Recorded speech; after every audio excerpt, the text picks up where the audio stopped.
إن الحمد لله نحمده ونستعينه ونستغفره ونتوب إليه ونعوذ بالله من شرور أنفسنا وسيئات أعمالنا من يهديه الله فلا مضل له ومن يضلل فلا هادي له وأشهد أن لا إله إلا الله وحده لا شريك له وأشهد أن محمدا عبده ورسوله يا أيها الذين آمنوا اتقوا الله حق تقاته ولا تموتن إلا وأنتم مسلمون يا أيها الناس اتقوا ربكم الذي خلقكم من نفس واحدة وخلق منها زوجها وبث منهما رجالا كثيرا ونساء واتقوا الله الذي تساءلون به والأرحام إن الله كان عليكم رقيبا يا أيها الذين آمنوا اتقوا الله وقولوا قولا سديدا يصلح لكم أعمالكم ويغفر لكم ذنوبكم ومن يطع الله ورسوله فقد فاز فوزا عظيما أما بعد. On continue avec notre série de cours sur certaines règles des gens de la Sunna et du groupe quant à la proclamation de leur croyance. La règle qu'on a vue la semaine passée, c'est cette règle qui dit cette religion est complète, elle ne prête pas à la modification.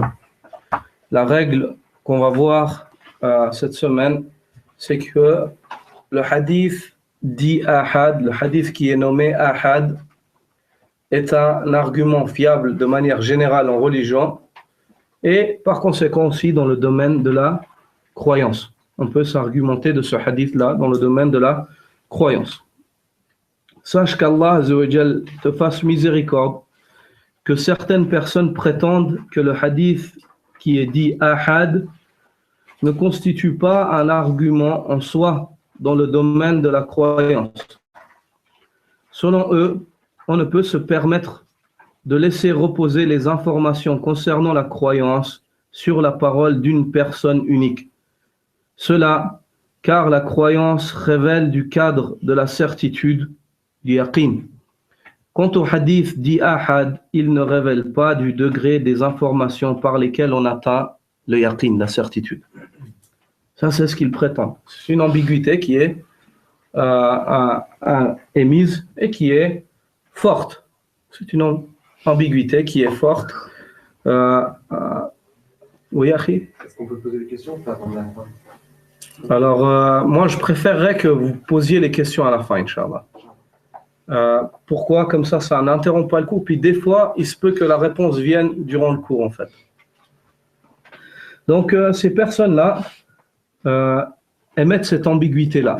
Elles disent que les hadiths qui sont ahad, on ne peut pas s'en argumenter, on ne peut pas s'appuyer sur ces hadiths-là, car ceci reviendrait à reposer notre religion ou notre croyance sur le rapport ou le récit d'une personne ou d'un petit nombre de personnes. Premièrement, il est important de savoir qu'est-ce que c'est le hadith ahad.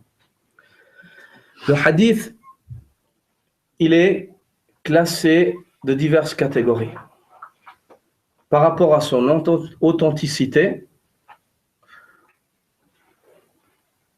ou par rapport au nombre de ses rapporteurs ou au nombre des voies par lesquelles il nous est parvenu. Et ici, quand on dit qu'un hadith il est ahad, ceci ne revient pas à l'authenticité du hadith. Ceci revient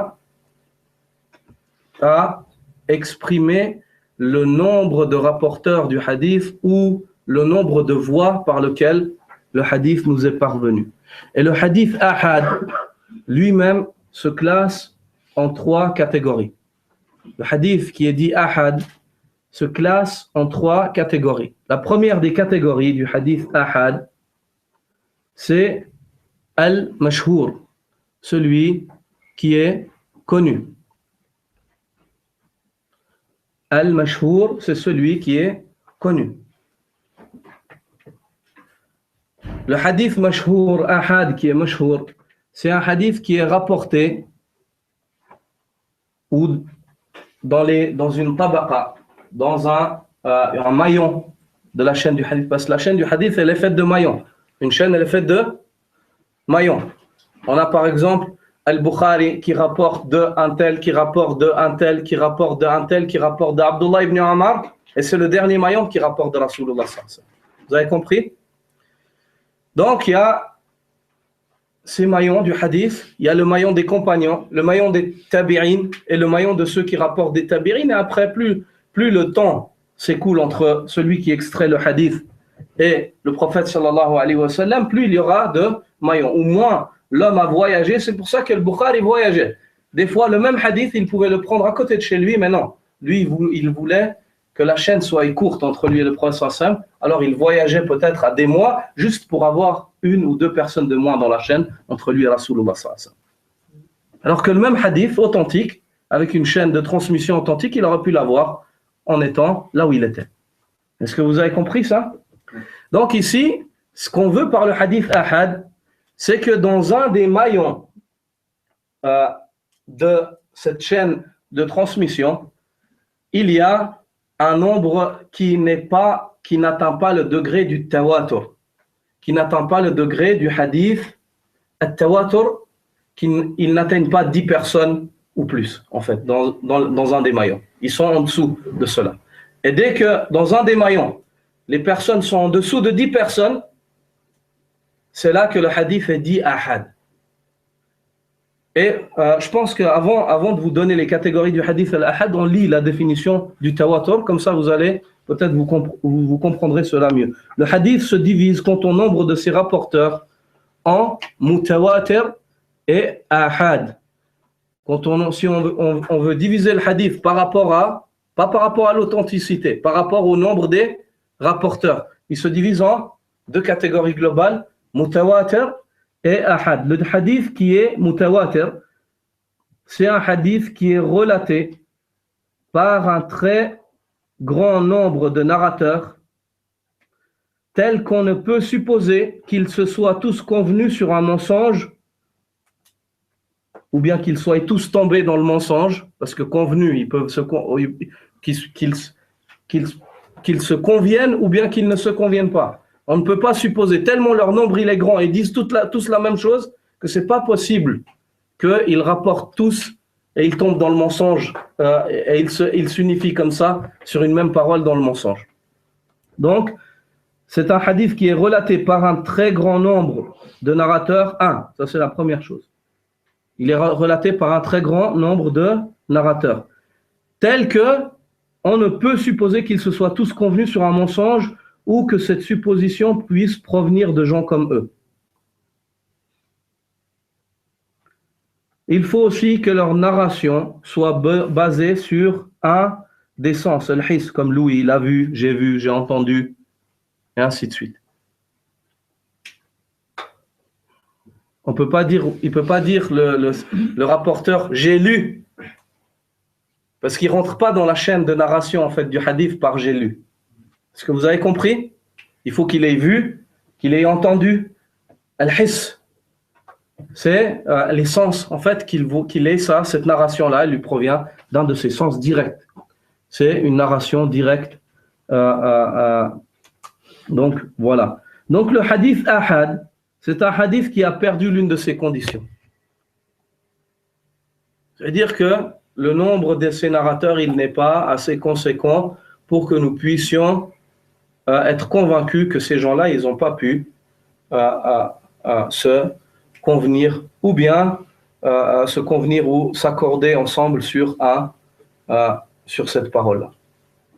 Le hadith al-ahad, il est de 3 catégories. Le mashhour, c'est celui qu'on était en train de voir. Le mashhour, c'est celui qui est rapporté par 3 ou plus en dessous de 10. Dans une des tabaqas, dans un des maillons, il y a 3 ou plus. Il n'y a pas en dessous de 3. Dans aucun maillon, tu as en dessous de 3 rapporteurs. Exemple, ce hadith-là,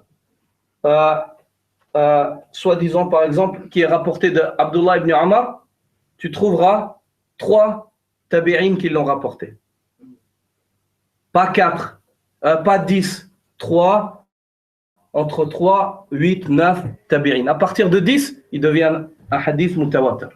À partir de 10, il devient un hadith. Dès qu'il y a 10 tabi'in qui le rapportent du compagnon, khalas. Mais il faut que dans tous les maillons du sanad, dès que dans un des maillons de la chaîne de transmission, il y a 3 rapporteurs jusqu'à en dessous de 10, là il descend au degré de ahad et ahad mashhour. C'est un hadith ahad unique, mashhour, qui est connu et reconnu. Pourquoi? Parce qu'il y a de 4 à plus qui l'ont rapporté jusqu'à en dessous de 10, il n'a pas atteint le degré de mutawatir. Est-ce que vous avez compris? Est-ce que c'est clair? Donc s'il y a dans tous les maillons de la chaîne ou dans un maillon, ça ne change pas. Tant qu'il n'y a pas en dessous. Si par exemple dans la chaîne, il y a partout 4 rapporteurs qui rapportent, barakallahu fikum, si dans la chaîne de transmission, il y a 4 rapporteurs partout, juste dans un lieu, juste dans un maillon, que ce soit au milieu ou au début ou en bas, tu as 2 rapporteurs, là le hadith il est plus mashhour.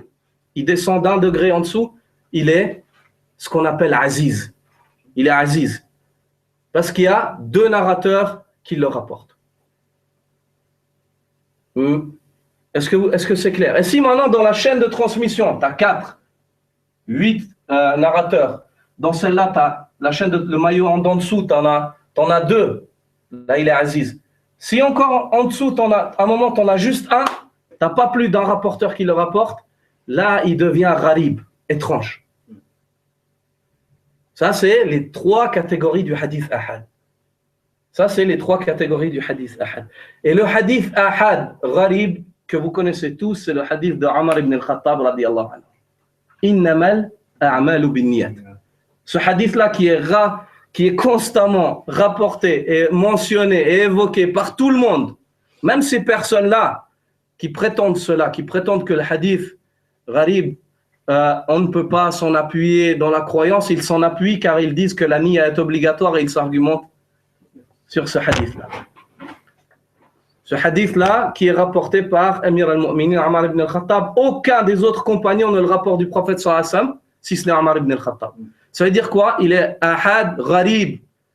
C'est étrange. Comment il n'y a que Omar qui le rapporte? Est-ce que tu vas dire que Omar il n'a pas dit la vérité? La chaîne as-sanad muttasil.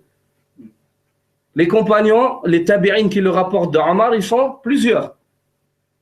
Hein? Mais Omar, il n'y a que Omar qui rapporte ce hadith-là. Et c'est un hadith qui est une amda, c'est une base.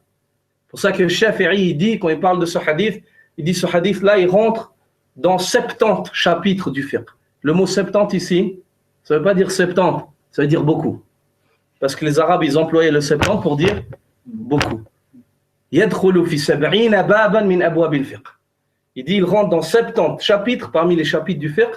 Avec ça, il veut dire beaucoup. Dans tous les chapitres, dans la plupart des adorations dans le fiqh qu'on étudie, la niya, c'est une condition. Et quand ils disent la niya, c'est une condition, les fuqaha, tout de suite, à peine ils ont terminé leur parole, les hadiths Amir al-Mu'minin Omar ibn al-Khattab, innamal a'malu binniyat. Ça veut dire? En se basant sur le hadith, ils disent la niya c'est une condition, comme dans le hadith d'Amir al-Mu'min, le prince des croyants Omar ibn al-Khattab, les actes ne valent que par le biais des intentions. Il mentionne le hadith. Ce hadith-là, c'est un hadith qui est ahad, gharib. Il n'y a que Omar qui le rapporte du prophète sallallahu alayhi wa sallam. Est-ce que vous avez compris? Si on avait un tableau, subhanallah, inshallah, non mais c'est, ouais, ici, en face, ce serait intéressant ça, inshallah, une fois quand on aura l'occasion, qu'on prenne un livre et on étudie ensemble en fait ces choses-là, pour ceux qui sont intéressés. Le hadith, les différentes, et des exemples de hadith, et ainsi de suite. Mais je pense que c'est une science qui est claire, subhanallah. C'est tellement clair que on voit la grandeur de cette religion et des hommes qui ont servi cette religion. Ils ont établi des règles, que ce soit dans le hadith ou dans ci ou dans ça. Notre religion, elle est réglementée. Des choses claires. Et avec ça, on s'y retrouve, même nous, qui sommes faibles et qui ne possédons pas une grande ou très peu et pas du tout de savoir. Donc, on a vu maintenant ce que c'est. Réponse à l'ambiguïté précédente, le fait qu'on dise que le hadith ahad n'est pas un argument fiable dans la religion, car la religion c'est une chose où il faut être convaincu, et le hadith ahad Si on accepte cela, c'est comme si on repose notre dîne sur les épaules d'un homme, ou voire 2 ou 3, au maximum 9, hein, et ainsi de suite. Premièrement, le premier point, Allah subhanahu wa ta'ala envoya les messagers seuls à leur peuple afin de les appeler à la foi. Et il dit, Ya ayyuhar rasoul, balligh ma unzila ilayka min rabbik, wa illam taf'al fama ballaghta risalata. Wallahu ya'simuka minan nas. Ô toi le messager, transmets ce qui t'a été descendu de la part de ton Seigneur. Si tu ne le fais pas, alors tu n'aurais pas communiqué son message. Et Allah te préservera des hommes. Allah te protégera. Ya'simuka minan nas. Allah te protégera des hommes. Donc ce verset-là, on voit qu'Allah Azza wa Jal parle à un messager. Il a envoyé un messager et il lui demande de transmettre quoi? La chose la plus grande, le tawhid d'Allah subhanahu wa ta'ala. Car c'est la première chose vers laquelle le prophète Mohammed sallallahu alayhi wa sallam a appelé son peuple, c'est la ilaha illallah. C'est la aqidah, c'est la croyance, c'est le tawhid, c'est la foi, appelle-la comme tu veux. Et il était seul, unique. Donc si ce que toi tu dis c'est juste, ça veut dire que ces gens-là auraient eu raison de ne pas croire au message du messager. Parce qu'ils auraient dû dire, nous, il nous faut 10 personnes et plus. Le deuxième point, c'est qu'il est obligatoire de répondre au hadith du prophète sallallahu alayhi wa sallam. À l'appel, à la parole du messager, l'ordre du messager, la demande du messager, c'est une obligation d'y répondre. Ce n'est pas un choix. C'est une obligation de répondre à cela. Et d'y répondre par quoi? Par la soumission, pour autant que la chaîne de narration soit liée, donc ininterrompue, et qu'elle remonte jusqu'au messager d'Allah, sallallahu alayhi wa sallam. Car celui qui ne le fait pas s'expose au fait qu'Allah mette un voile sur son cœur afin qu'il ne reconnaisse plus jamais la vérité quand elle se présente à lui.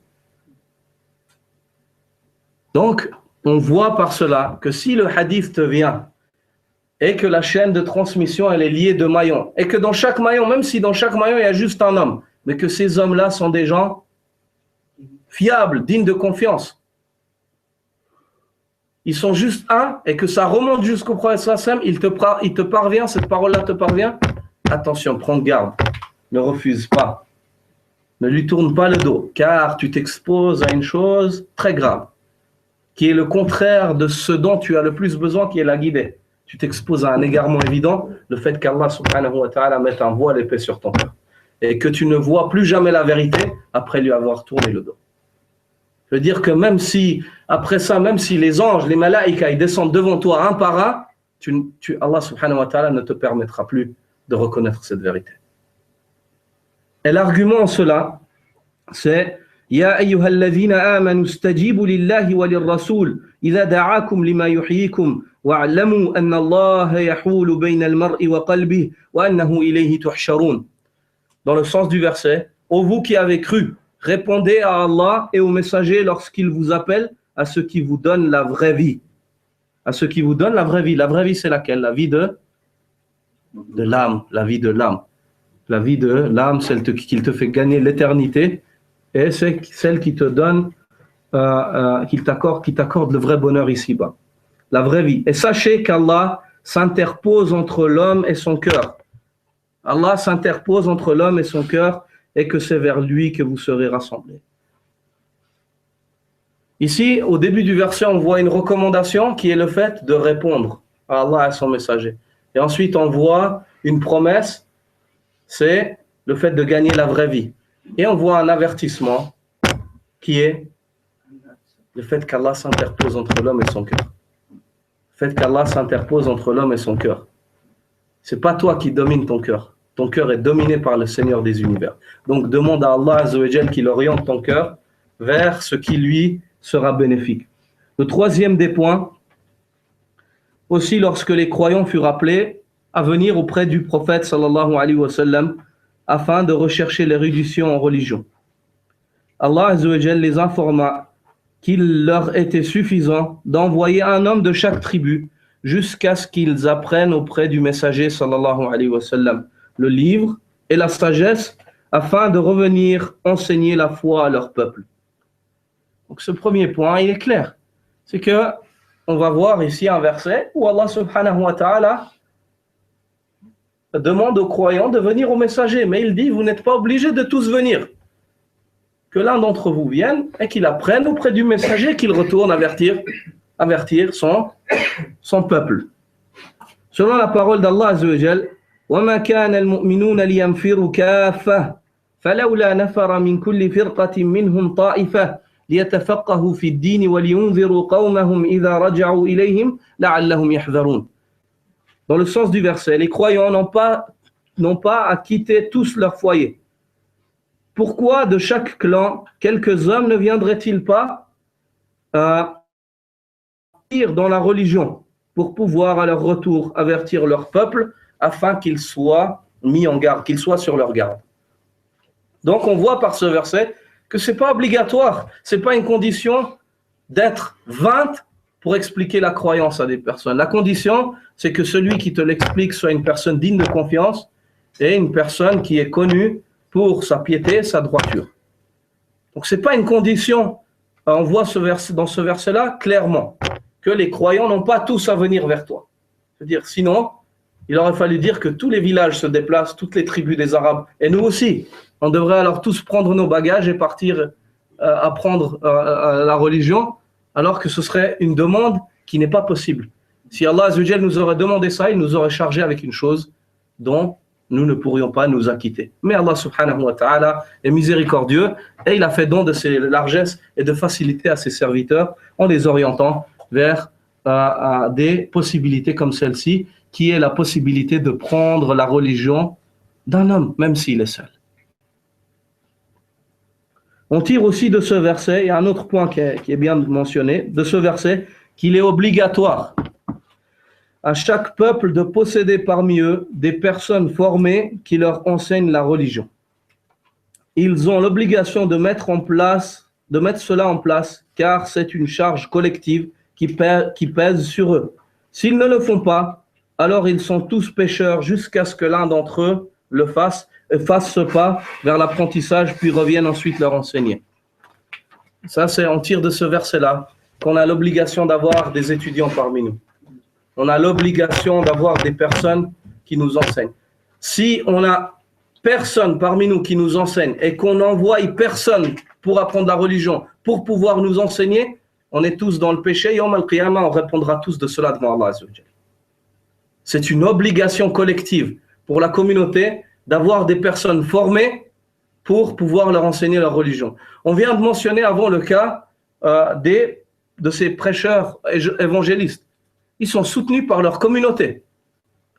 D'une manière communautaire, ils sont soutenus pour aller appeler les gens à leur religion. Où sont les musulmans aujourd'hui?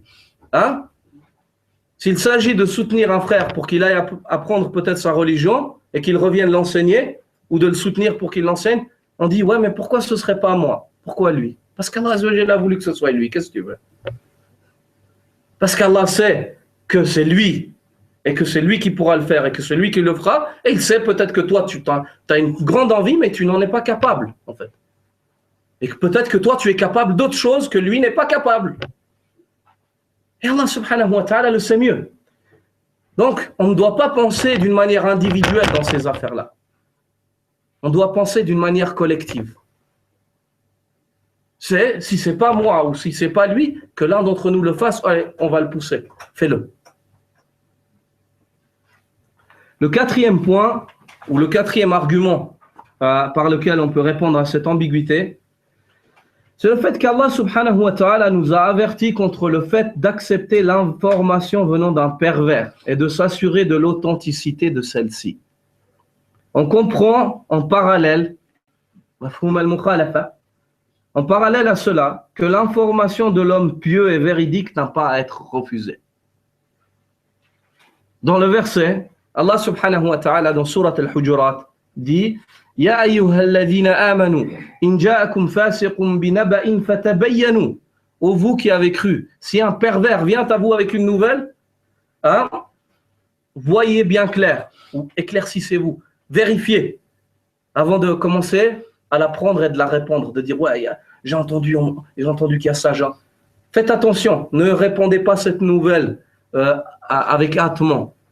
Voyez-y bien clair. Dans ce verset, les ulama, ils ont dit, si Allah subhanahu wa ta'ala nous demande de vérifier la parole du pervers avant de l'accepter et de ne pas commencer à la répondre avant d'avoir vérifié, ça veut dire, on comprend en parallèle à cela, que la parole de l'homme pieux est droit s'il la rapporte d'une chose que lui a vue et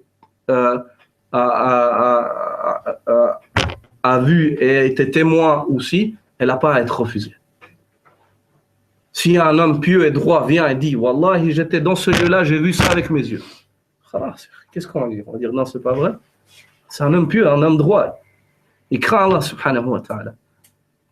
Hein? Mais si on sait que c'est un homme qui a tendance des fois à exagérer un peu, ou tendance à être des fois il manque de droiture, ou ainsi de suite, il est connu pour ces choses-là, même si ça, on prend des réserves, on fait attention.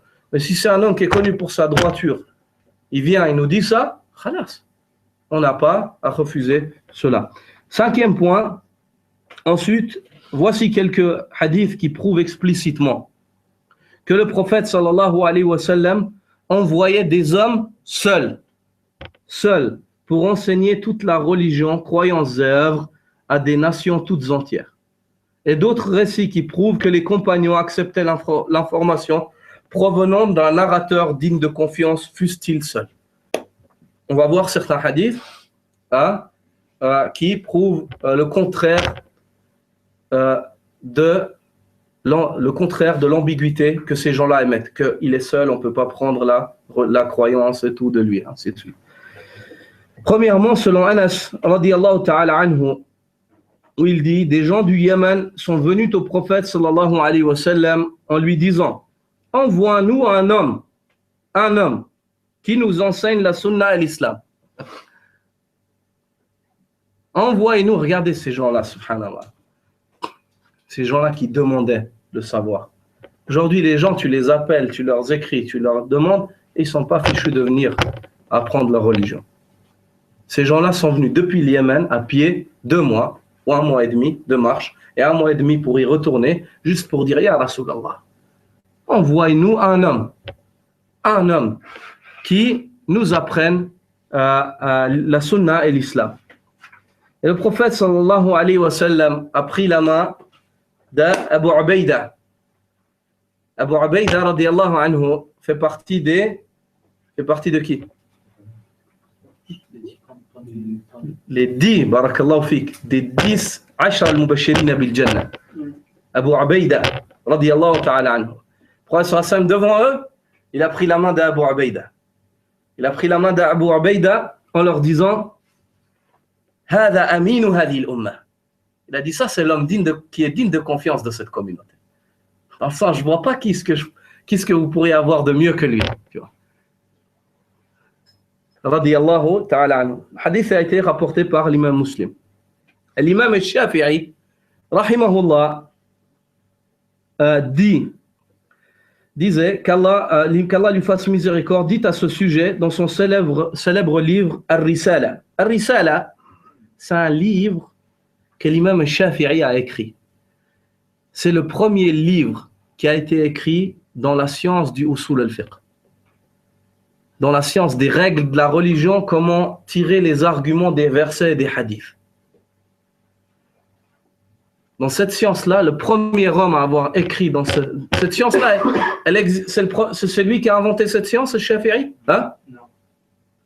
C'est le premier qui a écrit là-dedans. Qui a écrit, mais ça existait. Comment? Dans la pratique. Dans la pratique, barakallahu fik. Les compagnons, ils s'argumentaient, ils tiraient les arguments. Mais Shafi'i, là, cette manière de s'argumenter, il l'a écrit.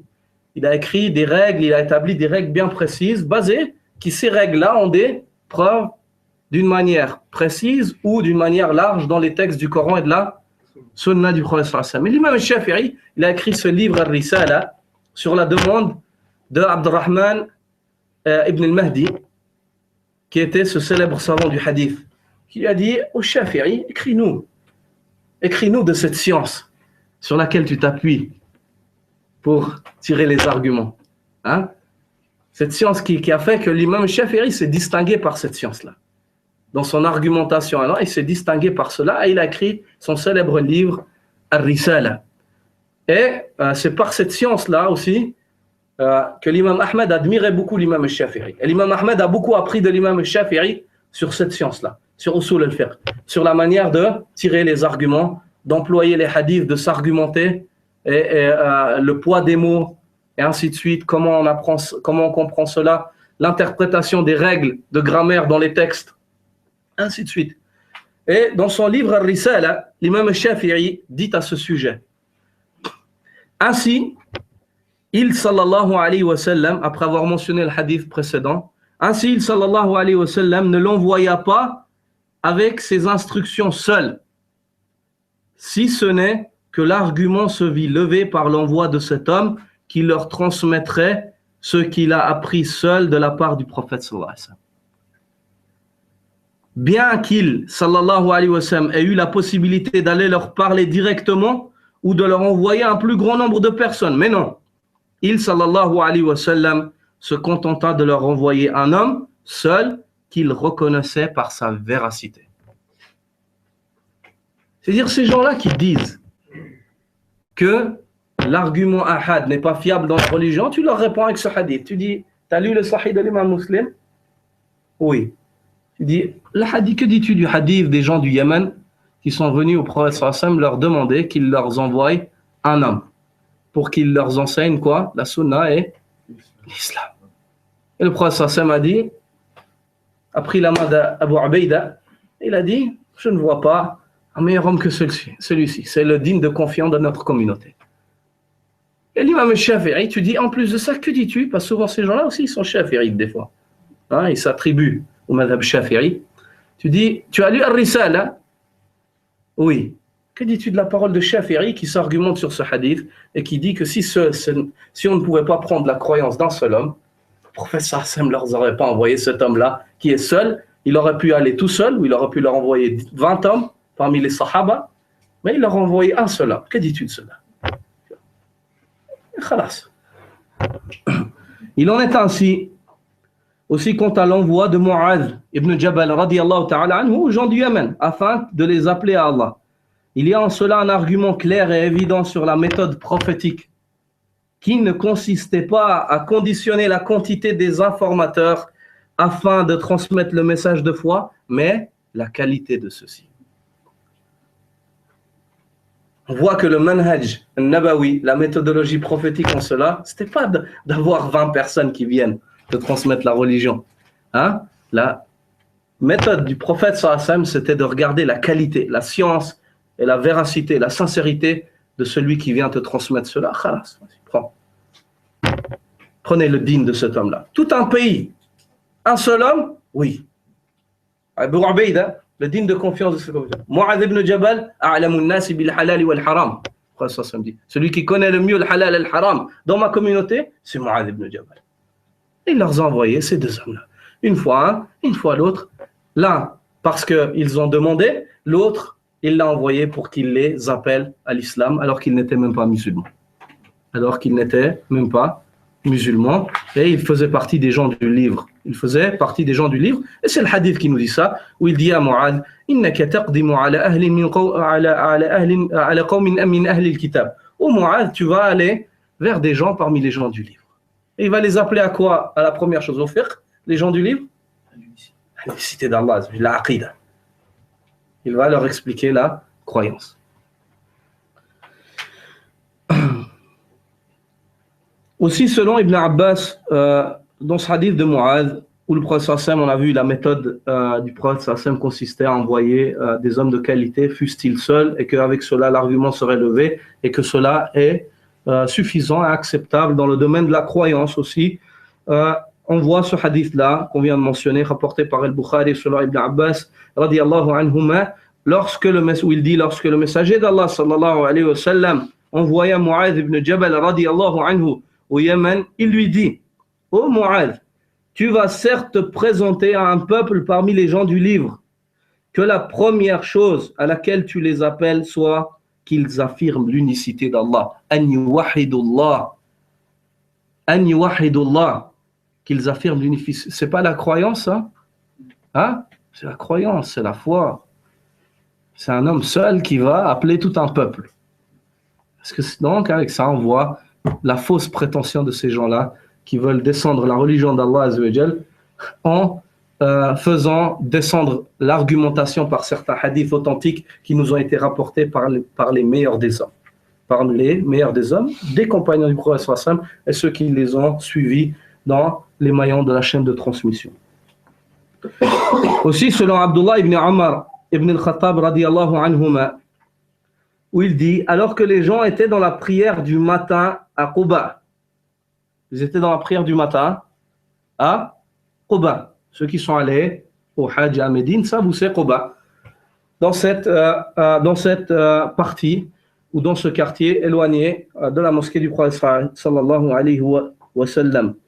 Les gens étaient en prière du matin à Quba. Vint à eux un appeleur qui disait: il a été révélé durant cette nuit au prophète sallallahu alayhi wa sallam quelques versets du Coran dans lesquels il lui a été ordonné de se diriger vers la Kaaba, alors dirigez-vous-y. Alors que leur visage était dirigé vers le Sham, vers le Levant, vers Bayt al-Maqdis. Ils s'empressèrent de les tourner vers la Kaaba tout en étant en prière, rapporté par Al-Bukhari. On voit que ici, de nouveau, c'est un argument qui prouve qu'on peut accepter l'information d'un homme véridique. Ils étaient en prière, ces hommes-là. Et un homme vient leur dire, ils ont entendu qu'un homme vint les appeler, et il leur dit, il a été révélé au prophète sallallahu alayhi wa sallam de se tourner vers la Kaaba. Ils se sont tournés alors qu'ils étaient en prière. Ils ont changé quoi? C'est quoi? Ils ont changé une condition parmi les conditions de la prière alors qu'ils étaient en prière. Ils ont changé une condition, ils étaient dans la salat, ils ont changé une condition. Et complètement à l'opposé, du Levant au sud. Du Levant au sud, car la Kaaba depuis Médine est en direction du sud, et le Sham, Al-Aqsa depuis Médine, il est en direction du nord. C'est pour ça qu'on appelle le Levant. Elle est en direction du Sham du nord. Ceci est un argument clair quant au fait que l'information venant d'un informateur digne de confiance est à prendre, et cela sans contester. Voici une réponse émise par le comité permanent de la fatwa, avec à leur tête Cheikh Abdelaziz ibn Baz, qu'Allah le comble de sa miséricorde, concernant la permission d'argumenter par le hadith ahad dans les questions qui révèlent du domaine de la croyance, et que cela prévaut sur le fait d'avoir recours à ce qui est en dessous de lui en degré parmi les arguments religieux. On va lire une fatwa émise, signée par le comité permanent de la fatwa, avec à leur tête le Cheikh Abdelaziz ibn Baz, rahimahullah, à son époque, qui prouve ou qui appuie, qui confirme que la meilleure chose à faire, c'est de s'argumenter avec le hadith ahad. Et ceci prévaut, ça veut dire on fait ça avant de se tourner vers des arguments plus faibles comme un hadith faible ou comme d'autres parmi les arguments religieux. Donc ceci prévaut sur autre chose. Alors qu'en est-il de ceux qui reviennent à la philosophie? Ils laissent le hadith ahad et ils reviennent à leur logique. Ils laissent les hadiths ahad et ils reviennent à leur raison. Non, car si je dis ça, alors ça va impliquer cela. Tu laisses le hadith ahad parce que tu as peur pour ta religion et tu suis les insufflations de tes démons. Quant au hadith dit ahad, elle dit cette fatwa-là, ce dernier est pris comme argument dans l'ensemble des questions subsidiaires, à l'unanimité des savants. Il peut servir d'argument en matière de croyance selon l'avis le plus juste des savants. Subsidiaire, ici, c'est un mot qui est peut-être... ça veut dire ce qui sort de la croyance, tout ce qui est en dessous de la croyance, le fiqh. D'une manière générale, comme on a mis le titre, le hadith ahad est un argument fiable dans la religion d'une manière générale, tout ce qui est en dehors de la croyance, le mu'amalat, le fiqh, tout ça, et ainsi de suite. Donc le hadith ahad, c'est un argument dans l'ensemble des questions subsidiaires à l'unanimité. C'est-à-dire il n'y a pas de divergence. La majorité des savants sont de cet avis-là. Il peut servir d'argument en matière de croyance selon l'avis le plus juste, il dit le cheikh. Ceci fut évoqué par l'imam Ibn Abd al-Barr et Al-Khatib al-Baghdadi de façon unanime dans le domaine de la croyance et des questions subsidiaires. C'est-à-dire on peut s'en servir.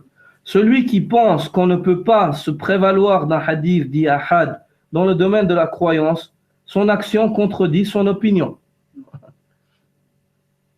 Pourquoi? Puisqu'il s'en est prévalu dans les questions de la croyance et dans les questions fondamentales.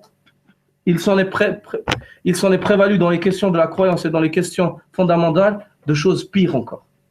Il s'est prévalu de quoi? Sa raison. Il s'est prévalu de quelque chose de plus faible que cela à ce sujet. Qu'Allah vous accorde la réussite et la paix, et que la paix et le salut soient sur notre prophète Mohammed sallallahu alayhi wa sallam ainsi que sa famille et ses compagnons. Fin de la fatwa. Note, ils ont fait prévaloir leur faible raison au hadith ahad, dont la chaîne de transmission est liée, donc ininterrompue, et remonte jusqu'au prophète sallallahu alayhi wa sallam. Cela en prétendant que le nombre de ces narrateurs n'était pas suffisant pour qu'ils se sentent convaincus. Résumé. Donc, résumé de certains points qui abolissent cette prétention, le fait de dire que le hadith ahad n'est pas un argument dans la croyance. 1. Elle contredit la généralité des arguments du livre et de la sunna dans ce chapitre. 2. Cette règle est innovée et contredit la pratique des premières générations, les salafs. On voit que les salafs, il n'y avait pas de problème pour eux. Ils regardaient juste qui était la personne et khalas. 3. Cela implique de refuser des centaines de hadiths authentiques dans le chapitre de la croyance. Ça abolit, tu descends avec ça, et quand on enlève ces hadiths-là, après on va avoir recours à quoi? À la bid'a, à ce qu'insufflent les shayatines dans la tête des gens, à l'hérésie des gens. Wallahu a'lam wa sallallahu ala nabiyyina Muhammadin wa ala alihi wa sahbihi wa sallama tasliman kathira.